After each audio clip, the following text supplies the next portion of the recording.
2025년 3월 20일 새벽기도에 오신 여러분을 주님의 이름으로 환영합니다. 오늘 우리에게 주신 하나님의 말씀은 누가복음 13장 1절부터 21절까지의 말씀입니다. 대표적으로 누가복음 13장 3절부터 5절까지의 말씀만 같이 보도록 하겠습니다. 3절입니다. 너희에게 이르노니 아니라 너희도 만일 회개하지 아니하면 다 이와 같이 망하리라. 또 실로암에서 망대가 무너져 치어 죽은 18사람이 예루살렘에 거한 다른 모든 사람보다 죄가 더 있는 줄 아느냐. 너희에게 이르노니 아니라 너희도 만일 회개하지 아니하면 다 이와 같이 망하리라. 계속적으로 예수님께서 예루살렘에 대한 말씀을 강조하시고 계십니다. 지금 예수님이 예루살렘으로 가고 있는 것 가운데 있기 때문에 그렇습니다. 예수님이 왜 예루살렘으로 가고 계시는지 그 구속사적인 관점 속에서 오늘 말씀을 보면 더 큰 은혜가 됩니다.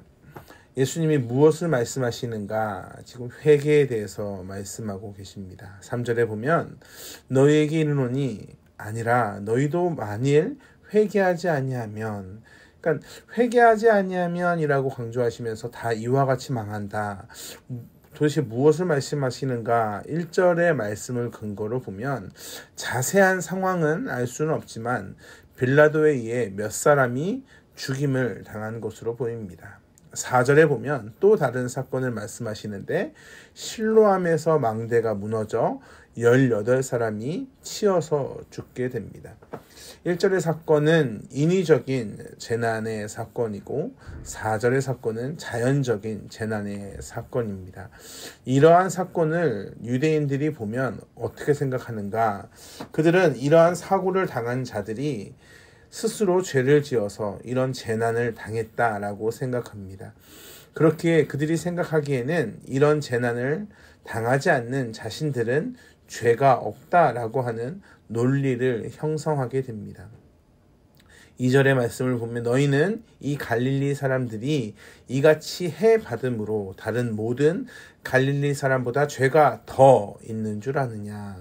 4절에도 또 실로암에서 망대가 무너져 치어 죽은 18사람이 예루살렘에 거한 다른 모든 사람보다 죄가 더 있는 줄 아느냐라고 말씀하시기 때문에 그렇습니다. 죄가 더 있는 것이 아닙니다. 중요한 것은 예수님의 그 다음의 반응입니다. 너희도 만일 회개치 아니하면 다 이와 같이 망한다라고 말씀하고 계시기 때문에 그렇습니다. 왜 주님은 다 이와 같이 망한다라는 말씀을 하실까? 재난당한 사람들이 인위적인 재난이든 자연적인 재난이든 어쨌든 재난당한 사람들이 특별히 더 큰 죄를 지어서 죽은 것은 아니기 때문에 그렇습니다. 모든 사람이 죄인이고 그 죄에 대한 결과로 다 죽게 됩니다.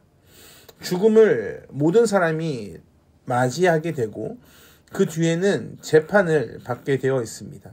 그러니 너희도 그 재판을 받게 될 것인데 너희가 만일 회개하지 아니하면, 즉 너희도 죄인인데 회개하지 아니하면 심판에 이른다고 하는 말씀을 하고 계시는 겁니다.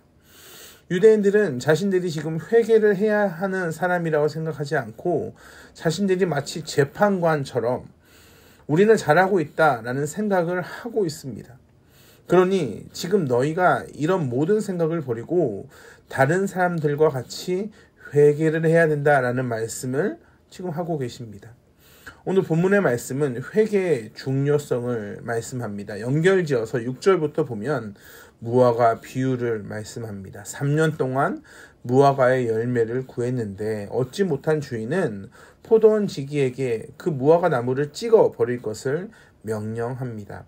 그러자 포도원 지기는 한 번만 더 기회를 줄 것을 요구합니다. 만일 끝까지 열매가 맺히지 않으면 그때 찍어버리라 라고 말씀합니다. 우리가 이 말씀을 좀 더 자세히 볼 필요가 있는 것이 예수님이 오시기 전에 세례 요한이 예수님에 대해서 전하면서 뭐라고 외쳤습니까? 회개하라, 천국이 가까이 왔다라고 외칩니다. 이 백성들에게 회개를 외칩니다. 예수님이 이 땅에 오셔서 무엇을 말씀하십니까? 하나님의 나라에 대해서 선포하고 계십니다. 여전히 백성들이 하나님의 나라를 사모하지 않고 돌아오지 않고 있기에 그들에게 돌아올 것을 외치고 있는 겁니다. 즉 주인은 계속 기회를 주는데 그 나무가 변하지 않고 있습니다. 11절부터 보면 18해 동안 귀신 들린 여자를 치유하는 장면이 나옵니다. 그런데 그날이 어떤 날인가? 안식일입니다. 당시의 안식일에는 일하지 않을 것을 회당에서 가르쳤습니다. 그런데 예수님은 의도적으로 안식일에 기적을 행하십니다. 왜 그렇습니까? 13장 1절에 열매 맺지 못하는 무화과 나무와 같은 맥락으로 봐야 합니다. 귀신이 들려 힘들어하는 여인이 은혜로 고침을 받습니다. 그리고 어떻게 합니까? 하나님께 영광을 돌립니다. 안식일에 진정한 안식을 누리게 됩니다. 18년 동안 너무너무 힘들어했던 그가 드디어 안식을 누리게 됩니다. 그런데 회당장이 어떤 반응을 보이는가? 이런 기쁜 순간에도 안식일에 병을 고친 것을 가지고 분을 냅니다. 화를 냅니다. 회당장의 모습은 겉으로 보기에 멀쩡한 무화과 나무와 같습니다. 즉 유대인들이 겉으로 보기에는 예배도 잘 드리고 하나님도 바르게 잘 섬기는 것 같습니다. 잎이 무성한 무화과 나무 같습니다. 그런데 그들이 맺어야 하는 열매는 맺지 못합니다. 성령의 열매를 놓치고 있습니다. 그들은 뿌리가 마른 나무가 되었습니다. 율법을 형식적으로 지키고 본질을 놓친 모습입니다. 예배의 형식이 중요하지 않다 이런 것을 말씀드리는 것이 아닙니다. 그러나 너무너무 중요한 것이 결국 하나님과의 관계인데 이런 것을 지금 유대인이 놓치고 있다는 겁니다. 그러면서 18절에 예수님께서 하나님의 나라에 대해서 또 말씀하기 시작합니다. 지금 예수님의 말씀을 듣는 자들이 하나님의 나라에 대해서 오해하고 있고 그들이 진정으로 회개하여 풍성한 안식, 풍성한 복을 누렸으면 좋겠다라고 예수님은 계속적으로 말씀하고 있는 겁니다. 우리가 회개에 대해서 잘 생각해 봐야 합니다. 회개는 선택을 받은 자들에게 주시는 은혜입니다. 우리는 선택을 받았습니다. 주님이 포도나무시고 우리는 가지입니다. 가지가 포도나무에 달려 있으면 자연스럽게 많은 열매를 맺게 되어 있습니다. 그러나 왜 열매를 맺지 못하고 있는가? 가지가 나무에서 떨어졌습니까? 나무가 뿌리에서 잘렸습니까? 그렇지 않습니다. 가지는 스스로 포도나무에서 떨어지지 않았습니다. 나무가 뿌리채 뽑히지 않았습니다. 이 말씀은 주님께서 우리를 포기하지 않으셨다라는 것을 확실하게 말씀합니다. 그러나 그 나무 자체가, 그 가지 자체가 영양분을 받지 않고 있는 겁니다. 거부하고 있습니다. 그러니 열매를 맺을 수가 없는 겁니다. 열매를 맺지 못하는 것이 하나님이 영양분을 주지 않으셔서, 하나님의 은혜를 주지 않으셔서가 아니라 하나님의 백성들이 받지 않고 듣지 않고 있다는 것에 있습니다. 그래서 예수님이 오늘 다시 강조하는 겁니다. 회개해라. 하나님의 나라가 너무나 풍성하고 은혜가 넘친다. 너희가 그 은혜를 누렸으면 좋겠다. 회개를 통해 하나님이 우리와 다시 관계를 맺어주시는 것이 아니라 우리가 듣지 않고 보지 않았던 하나님의 은혜를 다시 보게 된다는 겁니다. 하나님은 언제나 우리와 관계를 맺고 계셨습니다. 우리가 거부했습니다.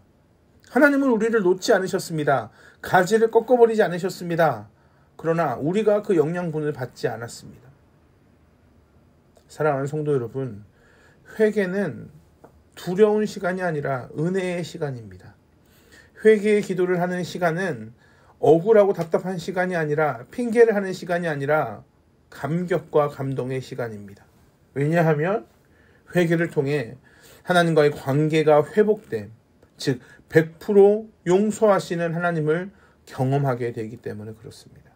그리고 죄에 대해서 깨닫고 그 죄에 대해서 아파하고 그 죄에 대해서 처절하게 생각하며 하나님과의 관계를 해결하는 은혜를 누리게 됩니다.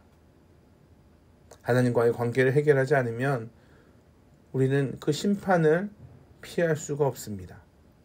사랑하는 성도 여러분, 은혜를 은혜로 누리시길 주님의 이름으로 축복합니다. 쓸데없는 고집을 부려 하나님과의 관계를 유지하지 못하는 어리석은 성도가 되지 않으시길 주님의 이름으로 축복합니다. 기도하겠습니다. 사랑과 은혜가 풍성하신 아버지 하나님, 하나님의 은혜와 하나님의 사랑에 감사합니다. 우리에게 하나님의 나라를 선물로 주심에 감사합니다. 그 하나님의 나라를 포기하는 어리석음을 범하지 않게 하여 주시옵소서. 그리하여서 진정한 하나님의 나라의 백성으로 풍성한 안식을 누리며 풍성한 하나님의 품 안에서 하나님께 영광 돌리는 하루가 되길 주여 축복하여 주시옵소서. 감사합니다. 사랑이 많으신 예수 그리스도의 이름으로 기도합니다. 아멘. 우리 주 예수 그리스도의 은혜와 하나님의 풍성하신 사랑과 성령 하나님의 언제나 동행하시는 은혜가 오늘 또 은혜를 은혜로 누리고 고집 부리지 않겠습니다, 회개하겠습니다 라고 외치는 성도들 머리 위에 영원토록 함께 하시길 간절히 축원하옵나이다. 아멘.